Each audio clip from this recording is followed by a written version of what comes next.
Good evening, folks. What is up? It is the SEC After Dark.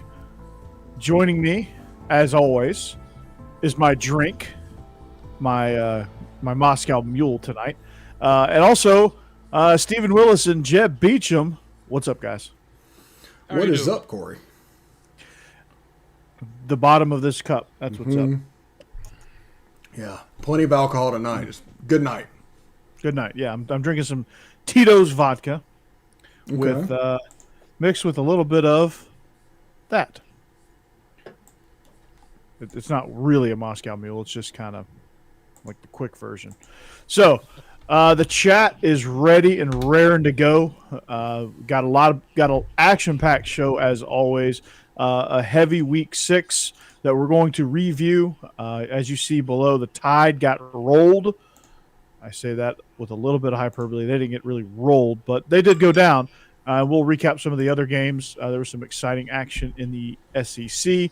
We'll preview Week 7. That's highlighted by College Game Day traveling again to Athens. It's going to be Cats and Dogs, and then there's some other games as well that we will talk about. And, of course, your favorite segment, our picks. So let's get into it, gentlemen, shall we? Yeah, and also before we get started, how much money would you have taken from somebody if they told you in the preseason that game day would come to Georgia twice, and it would be for the Arkansas game and the Kentucky game? I would have ran far from that bet. I would have said absolutely not. Yeah, that's absolutely crazy. I would have thought they would have been in Jacksonville, and that's about it.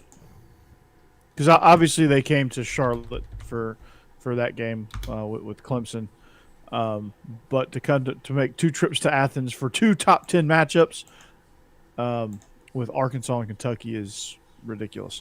But I will take it, right? So let's get into it. Speaking of Georgia, we'll get to them here in just a minute. They dominated Auburn again, but A&M, congrats, Jimbo Fisher. I felt like you didn't have a big enough space down here in our headlines to put Jimbo reels in a big fish. That probably would have not fit. So, are you drinking hot chocolate? No, you must be late. This is Sprite Zero and Tito's in a Moscow Mule cup. Yeah. Cheers. So the biggest takeaway is that Alabama just really looked flat to me. Just didn't, the play calling offensively was just bland. I don't feel like they really did Bryce Young any favors. I thought they didn't put him in any advantageous situations for how young he is. And then just Alabama just couldn't get it done down the stretch. A&M, obviously, a walk-off field goal gave Jimbo Fisher his first win, and any of Nick Saban's old assistants their first win against the big boss man. So, what were your takeaways? Well, my takeaways is that I don't remember seeing recently Alabama's offense and defensive line be physically manhandled the way that A&M was able to do it. That set up the Calzada. Everybody's going to talk about Calzada. They're going to talk about the kickoff return. They're going to talk about all that stuff. That game was lost by Alabama in the trenches. I mean, most conference games are. Most SEC games are. Which is something we knew that A&M had the players to be able to do that. It just hadn't really done it this year very well at all. So I was surprised they picked this week, but I mean, it was fun to watch. Yeah, it was entertaining. That's for sure. And it was at the tail end of an entertaining day of college football altogether. So, great, man, it was insane. But you look at what's funny is everyone's calling for Saban's head, which is ridiculous. It's insane. It's like, come on, people. That's how you know there's somebody that will always call for the coach to be fired after a loss. That's how you realize that. You just can't take those guys seriously. Yeah, I mean, I had a good hearty laugh on that one. Like, really, Nick Saban, really, I thought Zach Calzada looked comfortable. I mean, he deserves a lot of the talk. I mean, he looked like a guy that that's kind of who they were looking at during training camp with with that quarterback battle. I mean, the way he played was what Jimbo saw in the preseason. Almost pulled the trigger on naming him the starter. He finally played up to that potential. Their defense finally had that fire lit up underneath them, and they played to their potential. Their defensive line is scary good. They have a couple NFL guys on there, so and then Isaiah Spiller, I thought was outstanding, and Devin Akane returned that kickoff, 96 yards. That was It's a big actually momentum A builder. Chain. It's A actually A Chain, Chain. Yeah. I knew. It's like DJ Ongulele. I just needed some practice of that. DJ So Ukulele. yeah, DJ Ukulele. He looks like DJ Ukulele right now.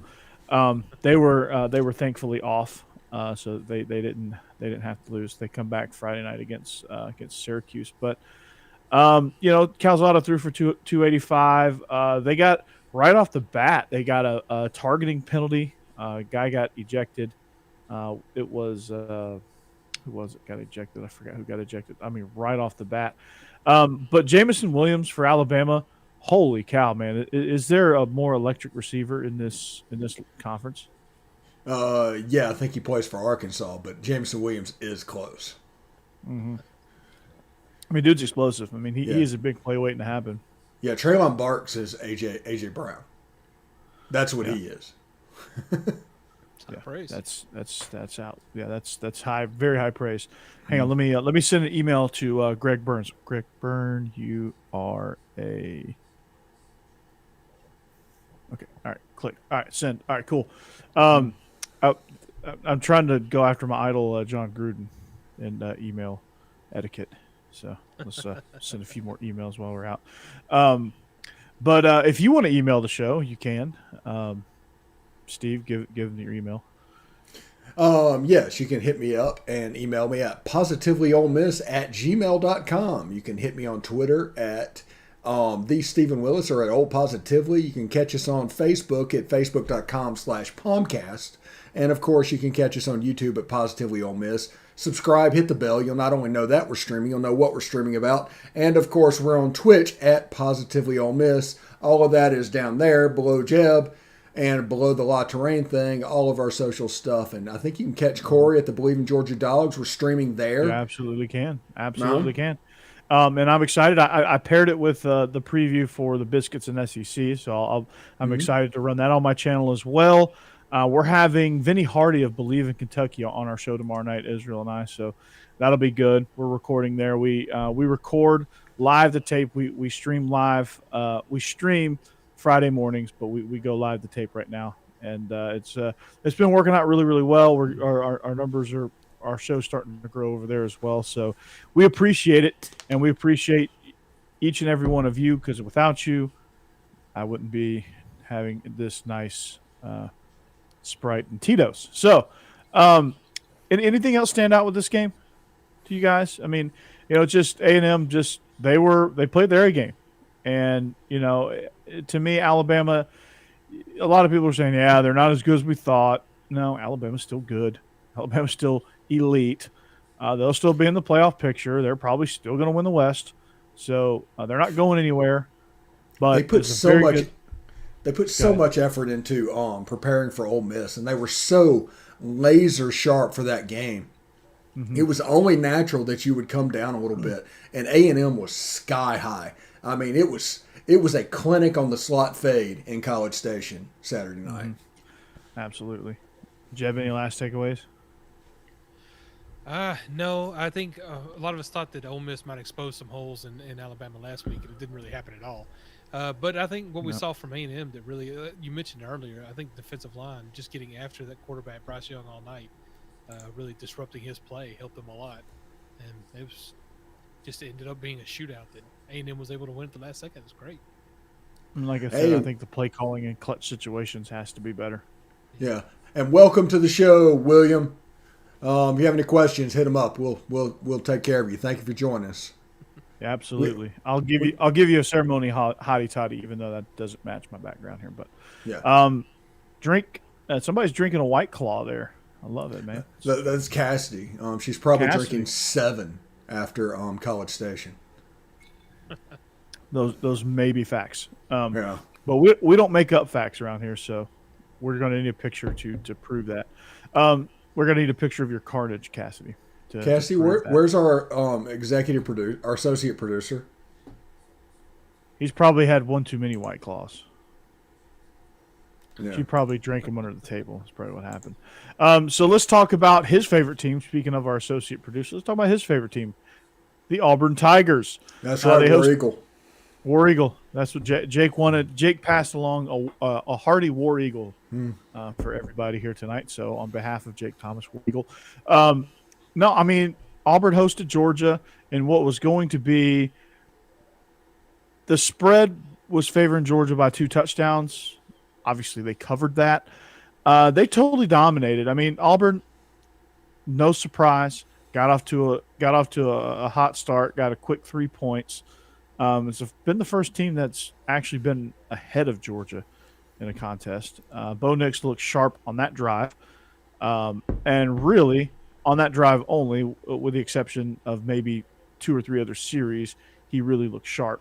But otherwise, he was same old Bo Nix, running around for his life, not really looking down the field, missing wide open receivers, throwing fastballs from me to you, Steve, to his running backs, one resulting in an interception. I mean, he was just erratic all over the place. The Georgia's defense disrupted him, and slowly but surely, Nakobe Dean is becoming the – again, I guess you could say a slow start. The atmosphere at Auburn, this was their first true road. Auburn can be a really, really tough place to play. And they crammed a few in the end zone. They did it all, man. And this Georgia team that I've seen, A, since Kirby Smart's been there, and B, since I really started paying attention to the Related to Phil. Mm-hmm. He is. Okay. Yes, that's Phil's son. Receiver. And you can see it. Okay, so that makes sense. Demerit for you, Jake. So yeah, I mean, it's just Bo Nix. You really don't know what you got in TJ Finley, so why don't you put him in and find out? So okay, and see, I look down and it's like Jarquez Hunter. Every time I look down, Jarquez Hunter's in the game, and I was like, okay, you have one of the best Sean running backs in too. Yeah. But not Tank Bigsby. Okay, it's okay. Yeah, I hate to say it's nice to know that he's banged up, but it's also nice to know that he hasn't been misused because he is banged up. That's what I'm talking about. It would have been an indictment on Brian Harsin if he wasn't playing. Oh, that would have I mean, that's almost a fireable offense right there. Not playing Tank Bigsby, one of the best running backs in the entire country. Definitely consideration in the conference outside of Isaiah Spiller and Zamir White. But just total domination, man. With this defense, and again, another great performance. Auburn showed flashes of some positive things. They actually used the tight end, which was encouraging. But overall, they've just got a mess, and it starts at the quarterback position. I mean, they did they fell right into Georgia's hands. Georgia said, "Okay, we're going to shut down your run game. We're going to force Bo Nix to beat us," and they forced Bo Nix to beat him, and he obliged by not beating them. So. And I tell people all the time, they were trying to blame like Bo Nix for the loss, and they were trying to blame this and that. The reason they lost the game was Gus Malzahn. That game was decided on signing day, and it was clearly obvious who had the better players. Yeah, I mean, especially up front. Offensive line recruiting has been abysmal at Auburn under Gus Malzahn, and that showed. And obviously, Georgia has put an emphasis on the offensive defensive lines in recruiting, and you can tell. It's Jamari Sawyer goes down, they don't skip a beat. They get Broderick Jones, they roll him in there, they don't skip a beat. It was a thing of beauty. And then lastly, the biggest momentum killer for Auburn was they get 4th and goal, they get a shot at it right before half. If they score there, the game's 17-10. They have a little bit of momentum. If they can get a stop right out of halftime, they would have had a chance to tie that thing up. Instead, the ball doesn't bounce in their favor.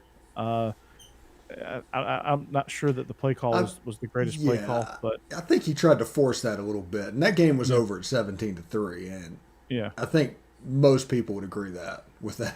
When that ball fell incomplete in the end zone right before halftime, I was like, "Yep, this game's over." 17-3. Even if it would have been caught for a touchdown, it was 17-10 going into halftime. I still wouldn't have had faith in Auburn to be able to score again. That's true. I mean, Yeah, they did ratchet up the tempo a little bit, and I think yeah. they put a little pressure on Georgia. They moved the ball a little bit, but Everything looked so hard for Auburn. Everything was so difficult. Like just to get a 5 yard play, it looked like a normal team getting in a normal game where you're getting 15 yards. There's all this space, and it's like 2nd and 5, and you're like, ooh, this isn't good, guys. the space just closed down so quickly. Yeah, It was insane. It was like Auburn was playing an NFL team. It just shut down so quickly. And on our review show that we do on Sundays on this channel, has had Georgia at #1 in the playoff rankings since the very beginning. This isn't a situation where everybody was just ranking Alabama. Georgia has been the #1 team all along. There you go. Well done. Well done.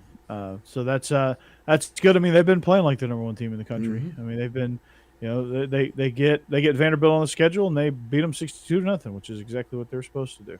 Of course, But, I will say this. We talked all off season about Kirby taking his thumb off the offense. It turns out that everything fell together for them to have a thumb on the offense and just win games with their defense because of what number 2, number 3, number 4, number 5 just keeps jumping back and forth. Yeah, I mean, it's they kind of just tailor made it to just be able to, lean on their run game a little bit. Take shots. We have an argument in our chat. Oh boy, this might be marriage counseling after dark. Cassidy and Jake, y'all got some stuff to work out, man. This is not good. Softening the blow here with you kind of was, baby. Well, it is Wednesday. I mean, we've had 4 days at this point. Yeah, I know, right? This is. I like the all caps. I like the yelling. Yeah, Jake. I don't know what I'm yelling about. Loud noises. Oh,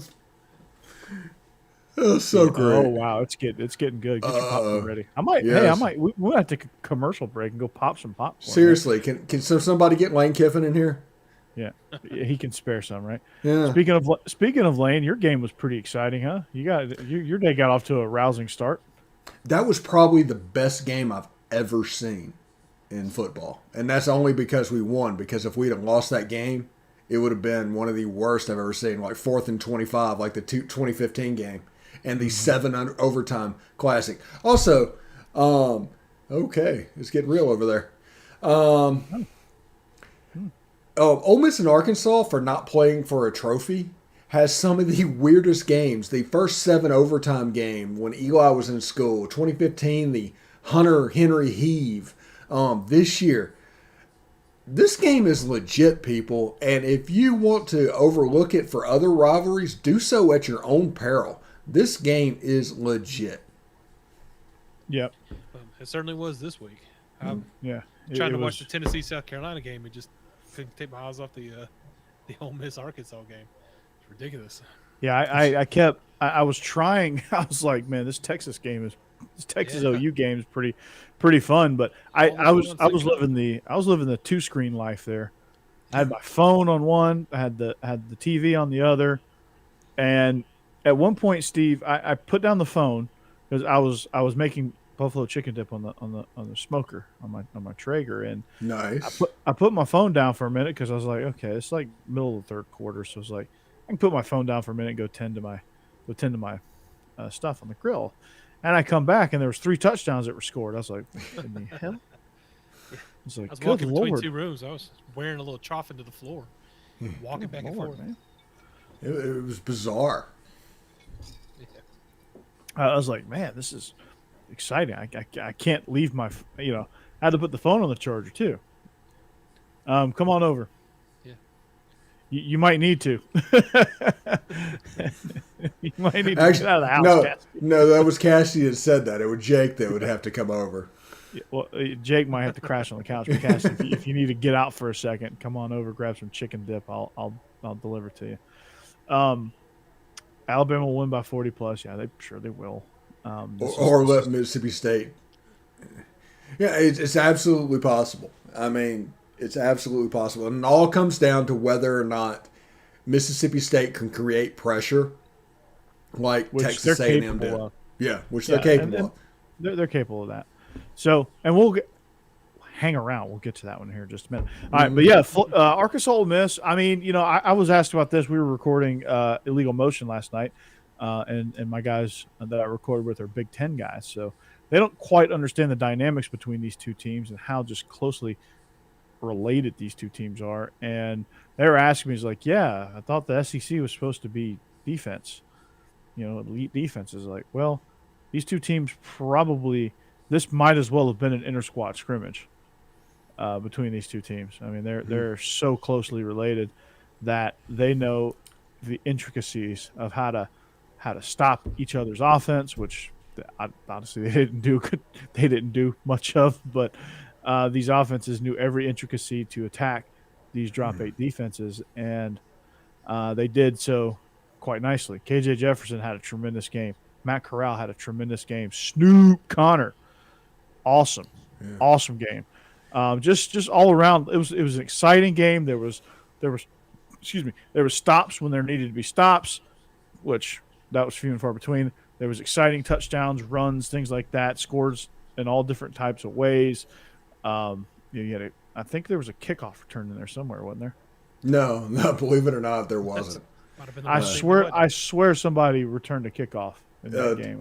Texas A&M did. I know that. I thought the number 5, whatever number 5 is, I can't think of his name right now, but I swear there was a. I'm getting my games mixed up. There literally wasn't. Yeah. But both of these things, if you want to know what happened, both Arkansas and Ole Miss did this, is they attacked the 4 technique and blocked down to do that. And this defense that pinches down, it was all about sealing them off, getting to the next level, blocking downfield with receivers, through formation, setting that up. And you end up with explosives, or in Arkansas's case, you ended up with them getting 5 yards per carry and the chains keeping to move. Because you don't have the explosive players playing for Arkansas, but they were effective. They were effective. They moved it really, really well, and I was impressed. Traylon Burks again, Braylon Sanders. That's who I was talking about. Braylon Sanders. There was he had a nice punt return, not for a touchdown though. Yeah, that's what I thought there was. He returned it deep into Arkansas territory, but had a 60-yard touchdown reception though. That was a beautiful throw. I mean, that was an absolute dime. Yeah, he had 2 catches for 127 yards. It was something absolutely crazy because the other one. He dove out and caught it at the 1 yard line. Yeah, that was. He was 1 yard away from the perfect stat day. I know that would have been awesome. But for those of you that say defense is dead in the SEC, these two teams will win games 10-6 next week. Just to show you guys, just to give that middle finger that Cassidy gave Jake the few threads down here. Yeah, we'll get to it in a second, but no. No, probably not. Not with who we're playing. Speaking of zeros, Vanderbilt. How pitiful are they? They've been outscored in conference games so far, 104-0. Wow. Yeah. It's just a bad year for them. And I think they've only played 2 conference games. Yeah, but it's Georgia and Florida. I think they've played, right? Yeah. So it gets a little bit interesting with South Carolina. Yeah, I mean, they're 18-point favorites, so even then. Tennessee, man. Tennessee, South Carolina. South Carolina put up a good fight in the second half, but I mean, Tennessee, the story on Tennessee, Jeb, is they jump out to really fast starts. Yeah, they finally got this offense clicking. It is a lot of fun to watch right now. These last 2 weeks, you're right. Just destroying it through. And with Missouri, they did pretty much the whole game. With South Carolina, I think they tried to slow it down in the second half, and they did not do that very well. But I understand why they tried. Hopefully, they don't try that again. I guess anybody we're playing in the next 4 or 5 weeks. But yeah. But no. When they get going in the first half, and when they just really hit their tempo, it's been impressive. And this is with players that Josh Apple basically just or Coach Apple just inherited, and not his people, and he didn't even know who he wanted a quarterback until partway through the season. It's just I mean, just think of that Pitt game if Hooker starts that. Oh yeah, no, we'd have won that game if he had started. My favorite joke at the moment. But is if you need a pass thrown for 40 yards, Joe Milton can throw it 40 yards. If you need a pass thrown 30 yards, Joe Milton can throw it 40 yards. I love that joke. Yeah. and you're and unfortunately you can't use it anymore because Joe Milton is not the starter. Yeah, I'm going to force it every week Yes. this year because I'm going to get money's worth because it could all be gone. Because my previous favorite joke was the Atlantic would beat Florida before Kentucky would, and now that's gone out the window. Yeah, Kentucky is rolling. Speaking of Kentucky, speaking of them, did they put the final nail in O's coffin as head coach at LSU? Oh yeah. The people are actively plotting against O. So yeah, they have. I mean, they have guys that have sprained ankles that are now opting out for season-ending surgery. Yeah, you're starting to see the narrative of the opt-outs for LSU as if it's some kind of excuse for Coach Orgeron. And, it's silly. It's obviously a plant. But it is what it is. Yeah, Coach O and John Gruden can talk about, they can get together and talk about plants and saying inappropriate stuff. But Is Butte or however you say it, is he opting out? He's out. No, he's hurt. He's genuinely hurt. And Eli Riggs is hurt, and Derek Stingley is hurt. It's like all of their top 5 players in the preseason did not make it to I guess it's week 7 at this point. Yeah, so. this would be week 7, yeah. But Will Levis, man, he found his way. Mm-hmm. I was watching when I was flipping into that game a little bit. I was honestly glued to A&M Bama, but when I was flipping over into that game, it was I flipped over one time, saw Will Levis running like he was Mike Allstott through the defense, just bouncing off people. Yeah, I was like, who is this? Is this Tebow? Who's this fullback running through here? LSU in their last 3 conference games or something like that are giving up an average of 250 yards rushing per game. That ain't good. No, their defense is just flat giving up. If you look at the rest of their season, there's not another SEC team they play. They need to just go ahead and get it over with, fire O, and just salvage recruiting at this point. But they've shown a tendency to marry the babysitter. So I would not be happy with an interim coach at this point. I'd almost be ready for Orgeron to coach the whole season until the end, and then you can fire him and go out and get who you need. Because they have a tendency to marry the babysitter because they could liable to hire somebody and that person just beats Bama. And all of a sudden you're stuck with that guy. That's what happened with O. Yeah, well, I mean, they might not – I don't know. They may not make the same mistake twice, but it is LSU. But they have that tendency. But I think if you give it to somebody and let them audition themselves for other jobs, like Corey Raymond, I feel like could run the program and give himself an audition for another job, and you're going to go after a big name if you're LSU, like John Gruden just became available. But the John Gruden jokes will never. I don't think they'll ever expire. But don't change, Cassidy. Don't change at all. Yeah. So you're good. Sometimes you just got to duke it out, even if it is on a public forum. So yeah, we're good in a public chat. It's all good. Yeah, it's all good. It's like you two are fighting at Starbucks and everybody's like, what's going on here? Just pay your bill and let's get out of here. The benefit is if this is Walmart, nobody would think anything about it. Oh, this is normal. This is normal behavior at Walmart. I was at the post office. Yeah, I know. Insert joke here. I was mailing my Windows 95 disk. Yeah, let's hear it. I was at the post office. I was sending off an Amazon return package, and this lady just gets out. She's like, I don't know who she's yelling at, but she's just yelling at somebody, and like she's yelling at somebody. And she gets back in the car and like slams the door and starts yelling through the window. Still, no clue who she was yelling at. So, that DARE program, I don't know if they still have that, but pay attention or you'll end up like that lady I saw yesterday at the post office. But Kentucky found some offense. They took care of the rock.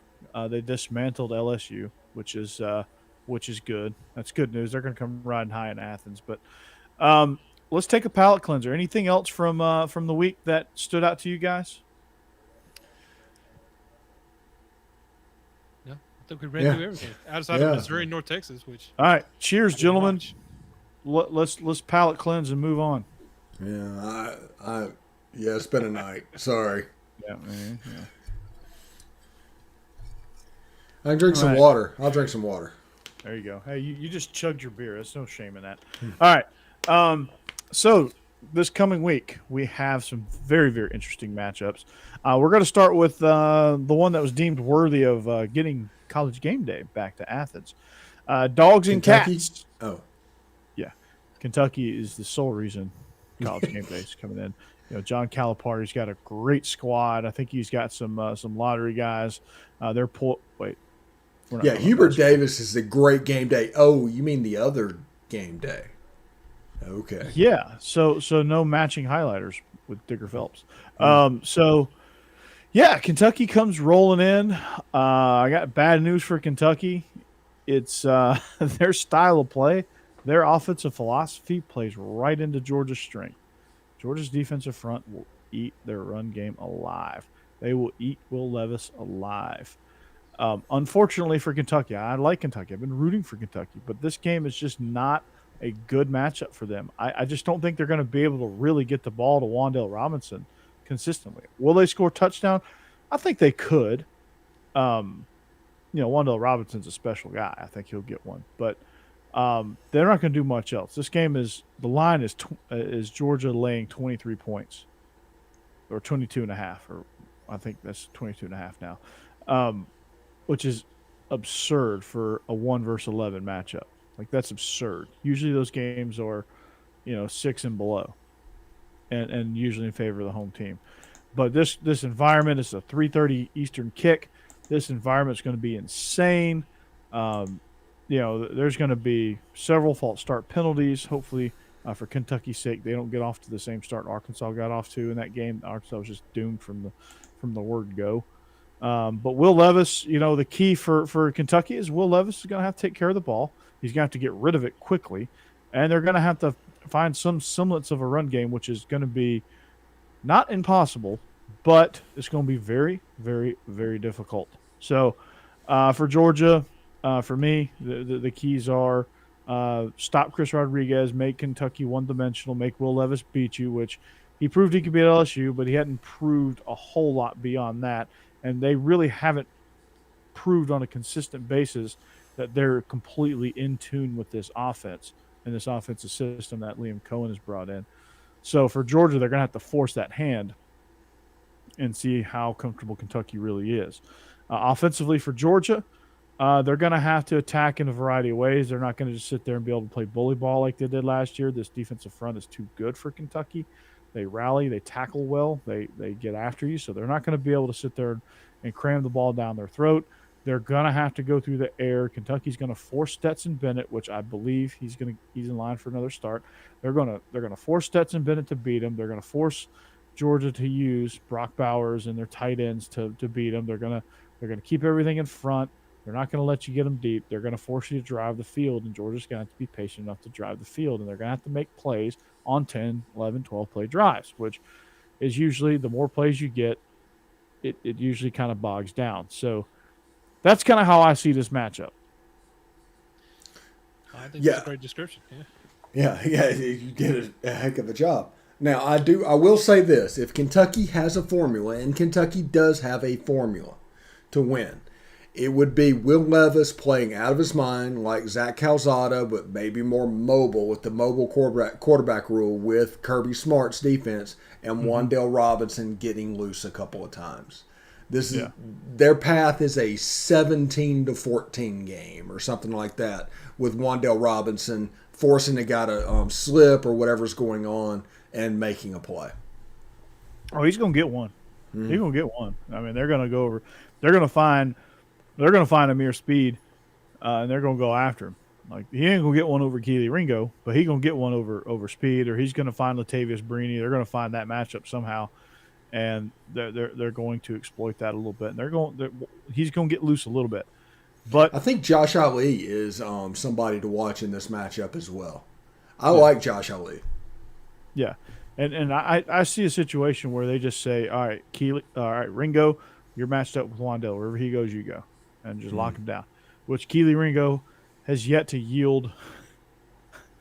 I think the stat was he's yet to yield a catch against him. That's crazy. That's ridiculous. It's absurd thinking about Georgia's They haven't defense. they haven't really It's tried absurd. it much either. Yeah, But it's 5-stars that are doing 5-star things. it is. It's 5 stars playing like 5 stars. Which when you recruit that many 5 stars, sometimes they don't all develop right. These, I mean, they've hit on all of them because they've developed them. They've worked them. They've gotten time. Like what Kirby Smart really does a good job of is they really get those guys rotated in early. Like a lot of these guys didn't start last year, but they played a lot. Like Christopher Smith played a lot. Started a couple games due to injury, but he played a lot before that. To give Richard LeCount a break. I mean, they had 25 guys rotating through that defense last year at some point. Yeah, they've got a ton of depth, as you would expect. And that's intentional too. Like some of it was injury. So some of it's naturally going to be injury. Some guys are getting more time than they're used to. But that defensive line is a freaking rotating. It's just a carousel. I mean, Jordan Davis. I didn't see him out there a ton. They didn't need him. I mean, Jalen Carter had a hell of a game. Devontae White had a hell of a game. Zion Logue got a sack. Raise your hand if you know who Zion Logue is? Steve, you might know. You covered Middle Tennessee football for a minute. No, really, he's a transfer, huh? Well, no, he played high school ball at Lebanon High School.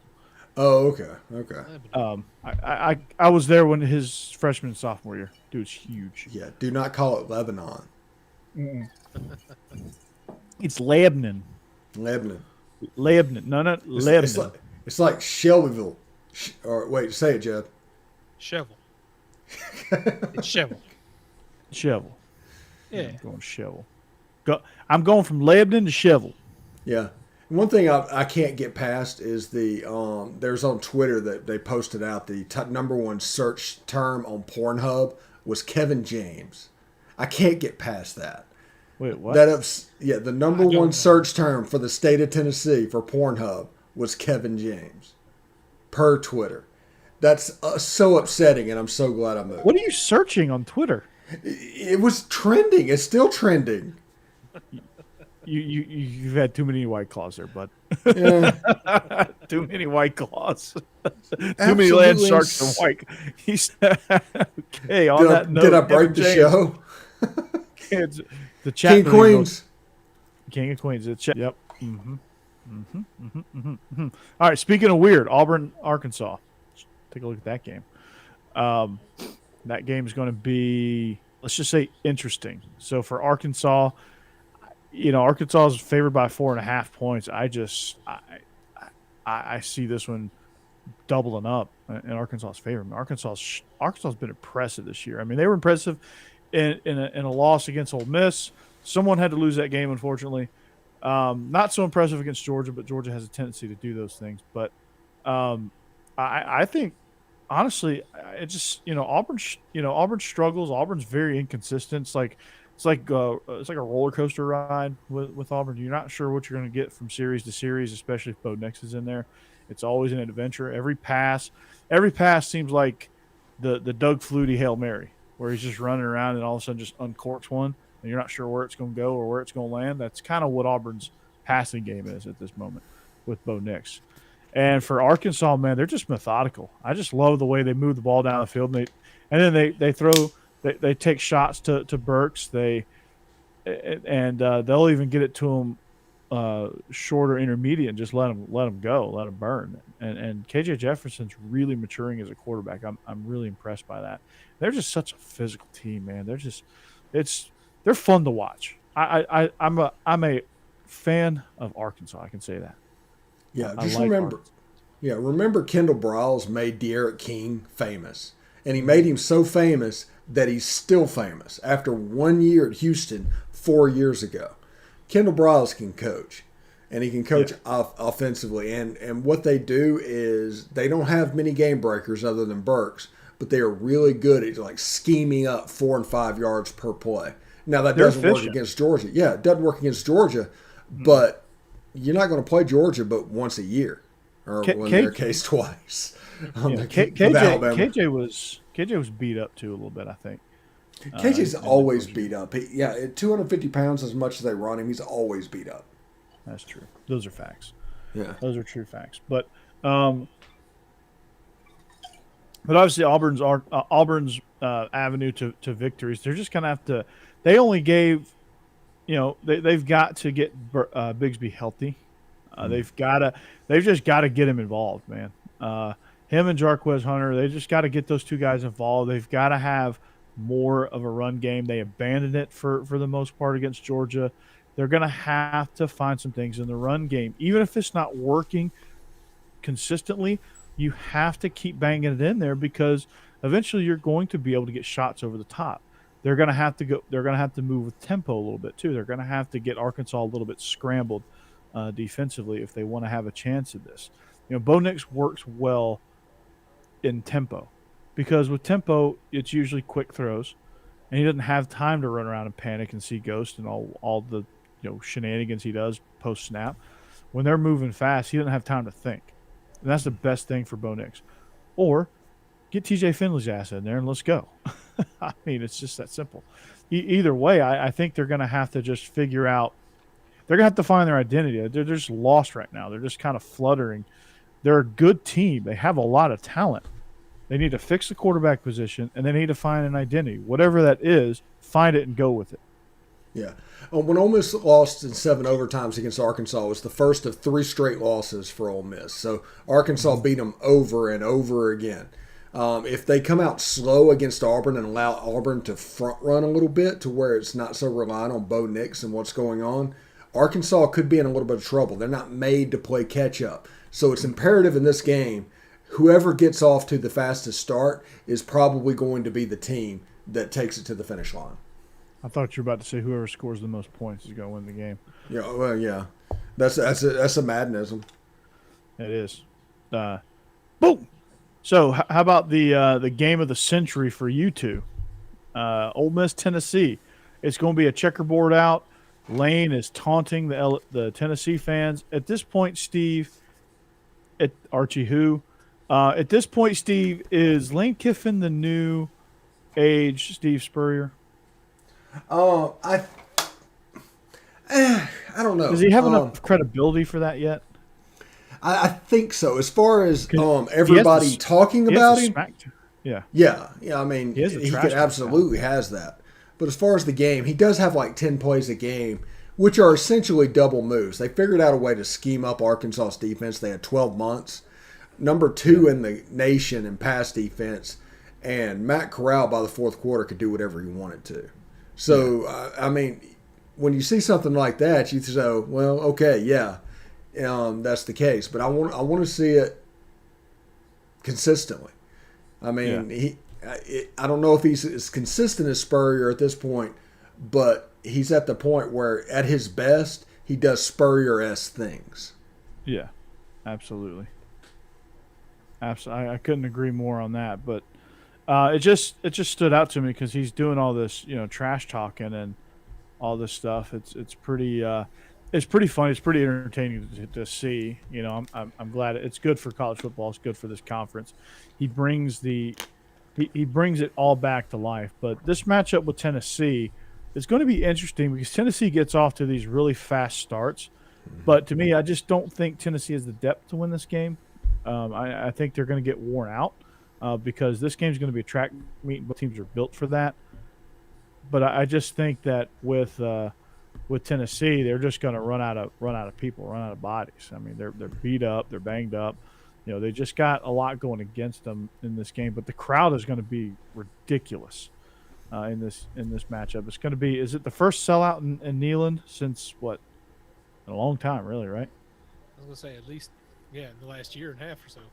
Yeah. No, it's a game that I know the fans are really excited about with Lane Kiffin coming back to town. And Tennessee does, like I said, we've seen their offense actually start clicking.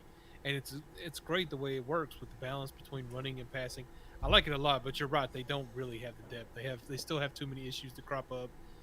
Wide receivers still dropping passes, things like, and the offensive line beat up the way it is. It's they've been able to get past teams like South Carolina and Missouri, but unfortunately, I don't think that's going to continue to work for them. The rest of the season, at least not until they hit the South Alabama Vandy phase. But so I don't know.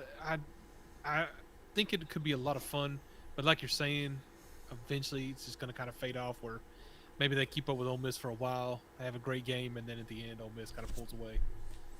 But I don't know. Like I said, the way they're cooking right now, who knows if they can come out? Yeah, I mean, this first keep it quarter is going. going to be. Almost isn't exactly the strongest defense, so I'm just saying we could make an exciting game. Ole Miss needs to come out in the first quarter. If it's 21-14 at the end of the first quarter, Tennessee's in trouble. If it's 21-0, Tennessee has a chance. Mm-hmm. Well, and it probably will come down to who has the better players, and Matt Corral might be a little better than Hendon Hooker. I'll give you that, a little bit. Not according to them. There's like some Vendrell Jones or something like that talking about how great Hendon Hooker was and compared to Mike Corral, and it's like, hey, I don't want to be like an Alabama fan, but shut your mouth. Seriously, shut your mouth when you're talking to me. Yeah, you put some respect in there, buddy. I'm glad there's some smack to be talked in this one. Yeah, I like that. The funny thing is, Ole Miss is trolling Tennessee. They put out a graphic today that they did because Tennessee's doing a checker out, and it just said chess versus checkers, and it had the Ole Miss players lined up as chess pieces, and they had Tennessee players as checkers, and something like that. That I think they know something. That's what I think. This is not going to be a fun game at our house because even though we have split screen, we're like 30 feet from each other. So we're going to have to deal with that this Saturday, and that's going to be a rough day. Mm-hmm. That's going to be a lot of fun. So I'm excited for it. I mean, I think if Ole Miss can jump out to a fast start, and if their defense can jump out to a fast start and kind of hold Tennessee at bay, I think Tennessee's going to get a little frustrated. They're going to get a little flustered, and I think they have a tendency to do that. And then the second half is going to be where kind of, Tennessee's kind of struggled after halftime lately. I mean, they let South Carolina back into the game. They have a hard time reapplying the gas pedal, and that's kind of where they run out of juice. And Ole Miss, if they want to make this thing what they should, based on rankings and based on personnel, they're going to have to put the pedal on the floor coming out of halftime, and I think that's their best shot of really kind of pulling away in this one. Yeah, two keys in this game. First of all, does Jake Springer play? If Jake Springer plays, that defense is infinitely better than it actually is. And the other thing is, assistant coaches basically have enough time to walk down to the locker room, turn around, and walk back to the press boxes so far away. So halftime adjustments almost have to be made before you leave to go down to the locker room because that press box is just so difficult to get where you're going. Mm-hmm. And Neyland Stadium's just one giant bottleneck. So yeah, been there. I call it Tinker Toy set because that's what it looks like. Yeah, erector set. Yeah, the giant erector set. Sorry, Joe. I think that's all right. I think Tennessee's defense has played a lot better than I expected them to this year. Honestly, I've been happy with them, but it's not been against an offense like Ole Miss. So.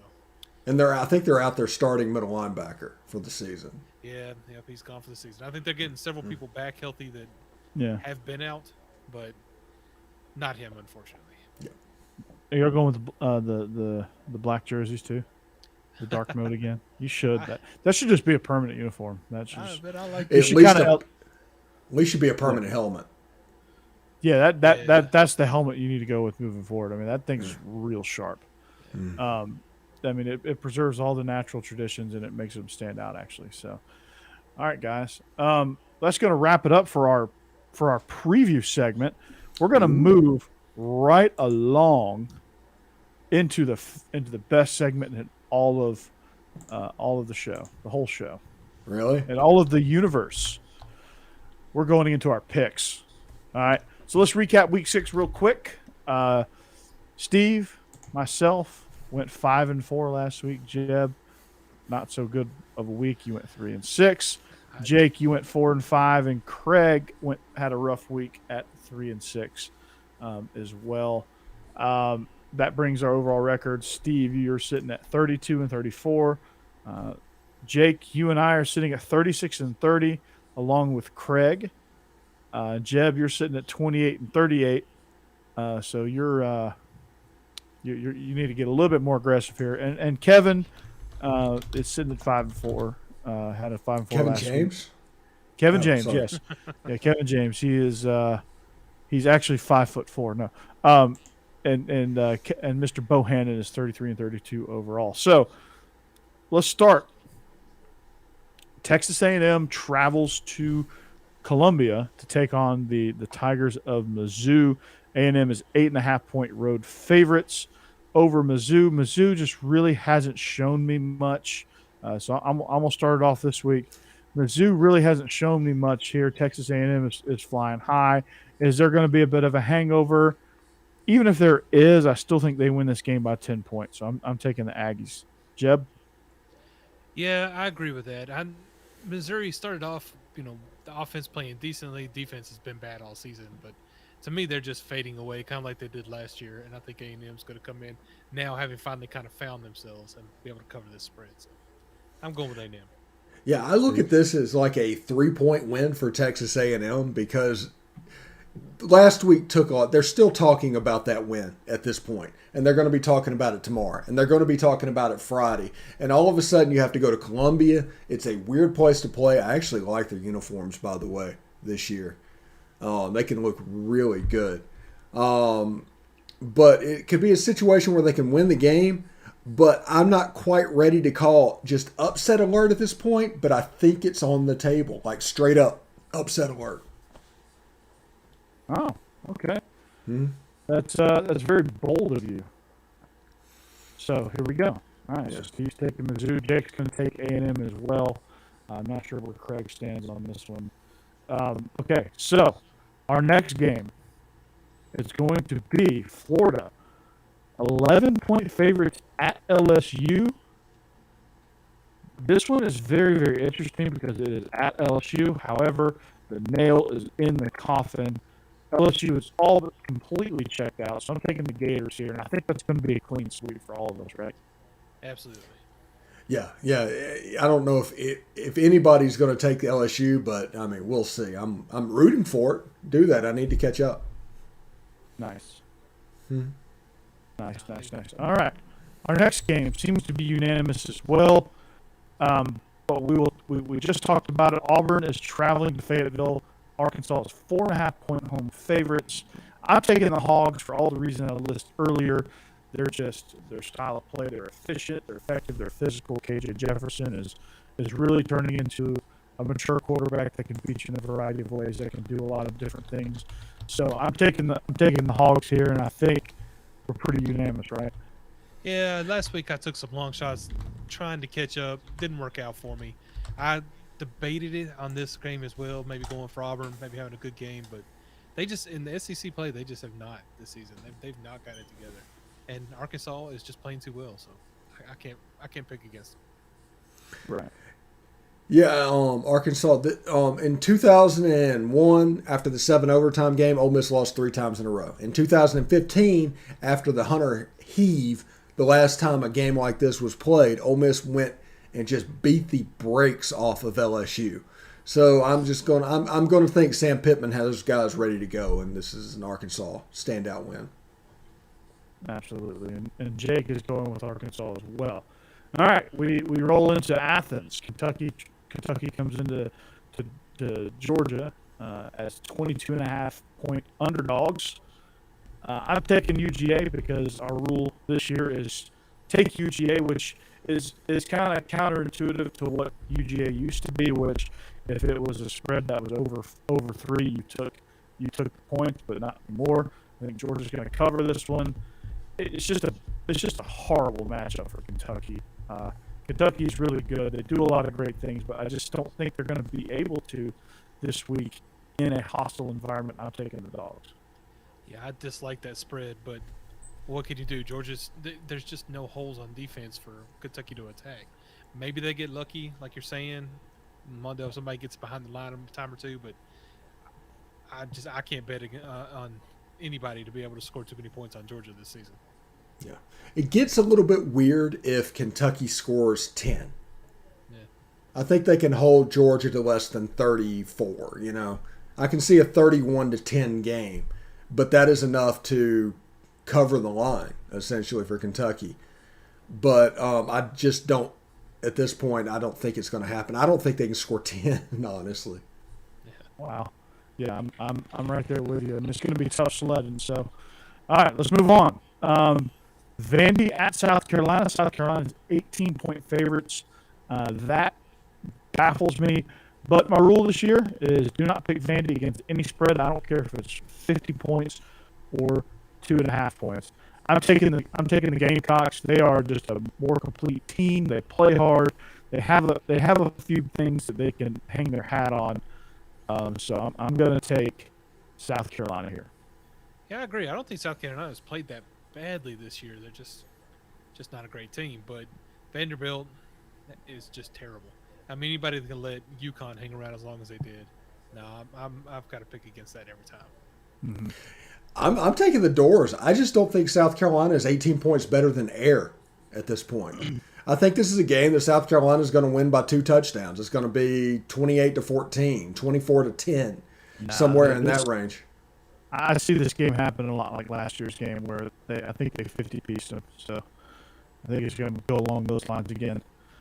There's some sort of hatred there between South Carolina and Vandy. There's some sort of like little rivalry there. It's got to go back to Franklin. Yeah, it does. Usually, most of Vandy's rivals go back to James Franklin. Yeah. I know Todd Grantham doesn't like him. South Carolina, Jake's going with South Carolina as well. So Jake has got A&M, Florida, Arkansas, Kentucky, South Carolina. Not sure that I'm surprised at who Jake's picking in this one, but Bama comes in as 17.5-point favorites to the land of the cowbell at Mississippi State.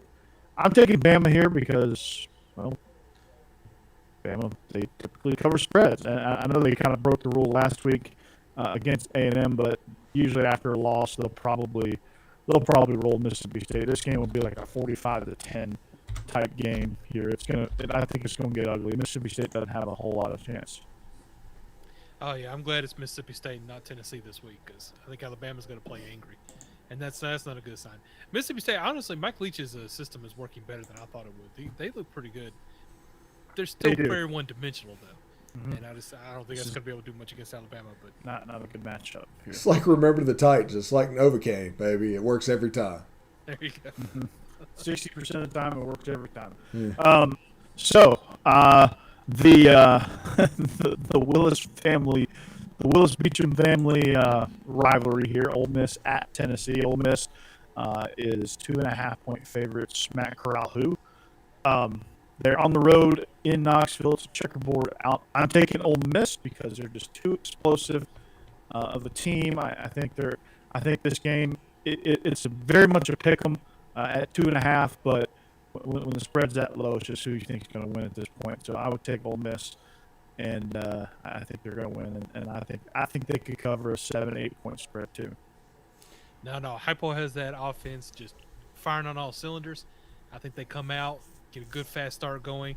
Everybody is just it just becomes a shootout at that point. And Tennessee, not the greatest defense, but has some good playmakers, just some people that can create turnovers, and they end up winning that game. I almost got through that. I'm picking the Vols because I love the Vols.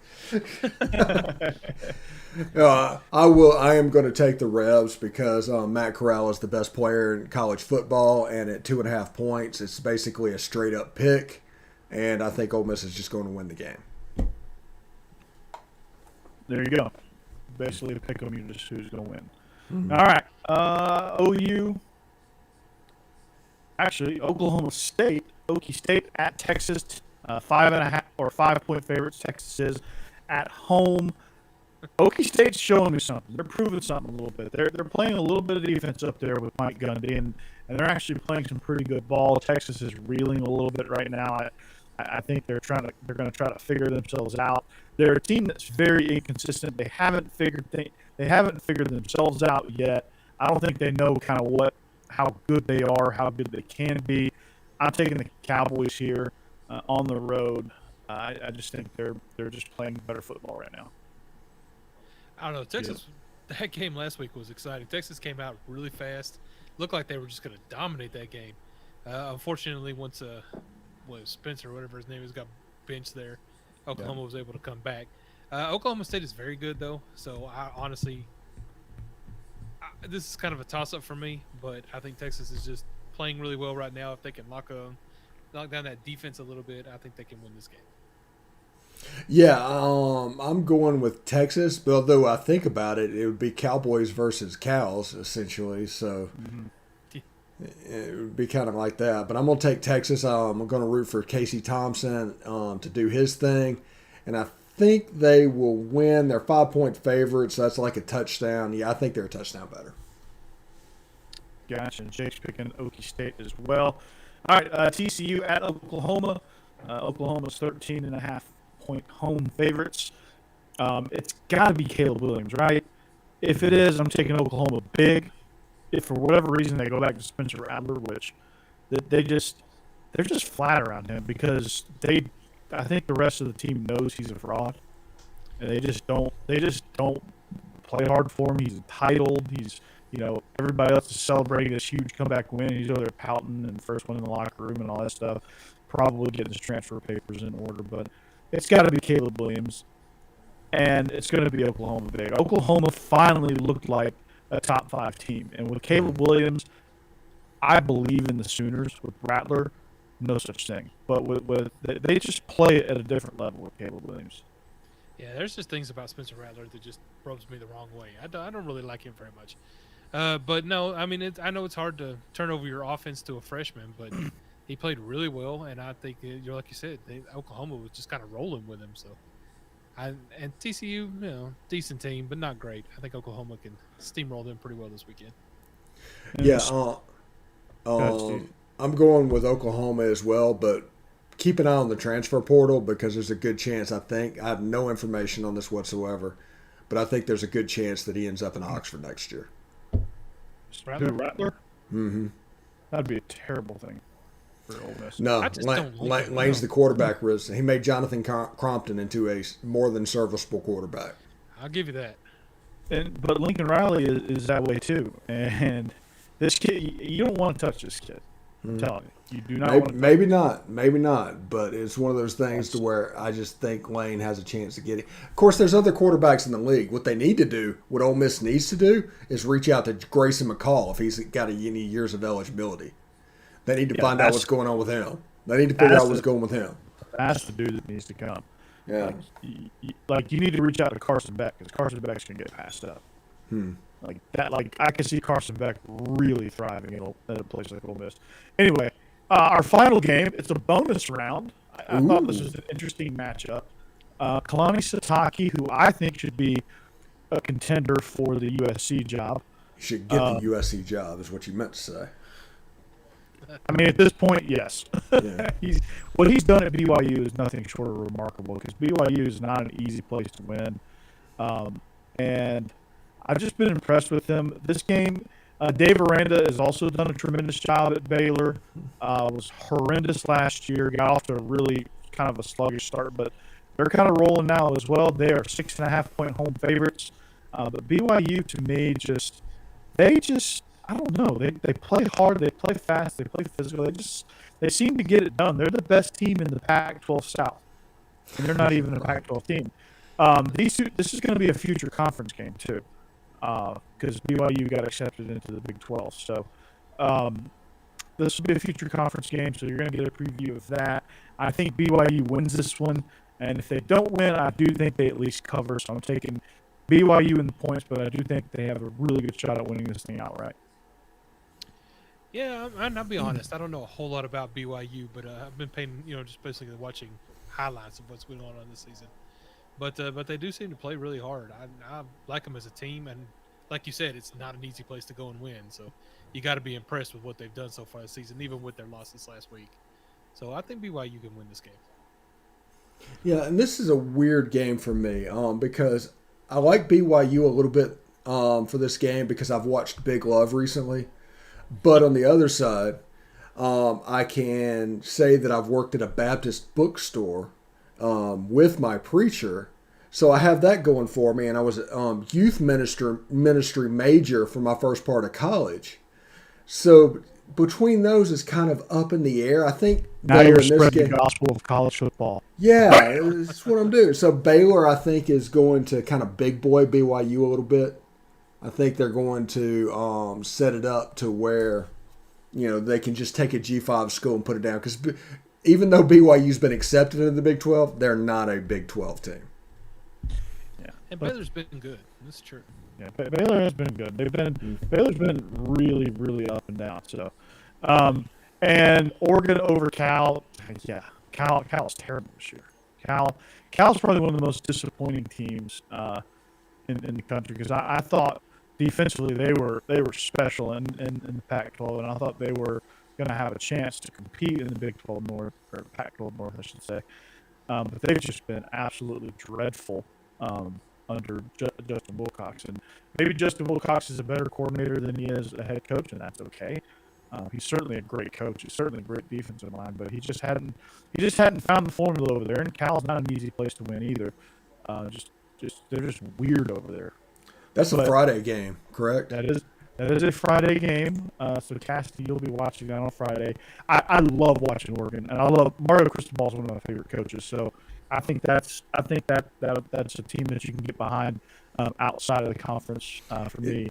Is that Pac-12 after dark? That is Pac-12 after dark on Friday. So is it like the 10:30 game? Yeah, it's 10:30 for us. Okay, so we'll be back from Epcot then, because me and Jeb are going to Epcot. We're going to do our pass holder life thing. Hashtag. Yeah. So are you guys going to walk around like Wayne's World with like around your ankle? You're like, pass. I got to pass. We went to Hollywood Studios last week and didn't spend one dime. Parking the whole 9 yards. Didn't spend one dime. Went in there and rode Slinky Dog Dash, the roller coaster, and Toy Story Mania, and got out of there after work. Yeah. There you go. There you go. So, yeah, the Mormons are tough. But anyway, that's going to do it for us here on the SEC After Dark. The Epcot boys are going to be pairing it up. So if you see some commotion down there in Disneyland, you know who's starting it. Oh, hold on. Good wholesome family fun. Jeez, guys. All right. Oh. I can't play them backwards. Yeah. too many of these. So I just finished mine actually. So Steve, I'm in your boat. But this has been a fun episode. Thanks for the chat. Thanks for the glad we could counsel Jake and Cassidy through their fight. I was definitely enjoying my popcorn there. Jake has given us a hearty roll tide. War Eagle Jake. Hey, if you want to follow us on social, look right down below. You'll see all the information. Hit that bell notification on YouTube. We're streaming in a million different places at this point, so you can, if you have internet. It's only getting more. It's getting to the point where we are echoing shows all over the place, and it's going to grow to like the Biscuits and SEC social sites, and Corey's site is going to have stuff, and it's going to be more and more. So this show, it's going to be interesting because we don't basically do a singular thing of views. We have 20 different sources. You can get it wherever you want it. Yep, exactly. And so you can drink along with us. You can join the chat if you want to come in. Live, or if you just want to watch it on demand, that's fine. That's how I catch Best of the West. Jake and Kevin are doing a great job over there with that show. I listened to that a little bit. So that one gets me fired up there. That one gets me kind of caught up on all the action in the West. Of course, you can catch me on Beast of the East with Craig Ladd. We stream typically on Monday nights unless we have to call an audible, which we shouldn't have many more audibles because my high school season is wrapping up. So we shouldn't have many more. We shouldn't have much more audibles there. You can always find us right here at SEC After Dark and Believe in Georgia Dogs. For me, you can find that on my YouTube channel and on all my social media there. Israel and I, we're welcoming Vinny Hardy of Believe in Kentucky. We're starting a home and home series with Vinny. So we're going to next year. We're going to stream on his platform, and he's going to be the host. And this year we are the host. So we're going to try to do it in You stream on them both, buddy. You stream on them both. Yeah, and eventually we're gonna work towards that. I'm gonna get that out to Courtney and them over at Briggs TV. So we're gonna figure that part of it out, and we're going to. This thing is growing, man, and I'm excited to be a part of this train. If you're not a part of the SEC After Dark train, hop aboard. Tell your friends about it. Let's get this thing rolling, man. Let's be the fastest growing SEC show. And we've got a nice little time slot carved out here. You know, you get all your stuff during the day, but you can kick back, relax, crack open your beer, and drink it with us, because that's kind of what we do. We're for the fan, by the fan, of the fan. Oh, and by the way, tomorrow night about 8 o'clock Central, 9 o'clock Eastern, I will be getting on with Kyler Kirbyson of the Believe Network to talk about Tennessee. We're going to do a live preview. I think I might ask Jeb to join us too, and we'll just basically take this design over, and we'll do about a half hour with the chat open, and you guys can participate. And that's Kyler's tremendous. We've had him on our shows a couple of times with the Believe in Tennessee football show as well. He does an outstanding job over there, and he kind of started like mid-season last season, so he's still a relatively young show. He's somebody that Steve, we need to, if he wants to double dip, we need to get him on over this network. I think we could do some great things with him as well. He's extremely talented. Him and Ben Hardy are my two favorite people over there. I love those two guys, man. They're so much fun to work with, and they do a great job. Absolutely. So, but we hope you enjoyed us. We thank you for however you found us. We wish you a happy Wednesday, and thanks for joining us again. Follow us on social media right down below. We are SEC After Dark. We are on Positively Ole Miss, and anywhere else you can find us. For Jeb and Steve, I'm Corey Burton. Thank you for listening. Check us out next week. Hope you have a great rest of your week and an even better weekend. We'll see you back here next week. Goodbye, and go Dogs. Hotty toddy. Big Orange. And Jake says roll tide. As does Cassidy. Or did Jake say War Eagle? Yeah, Jake says war damn.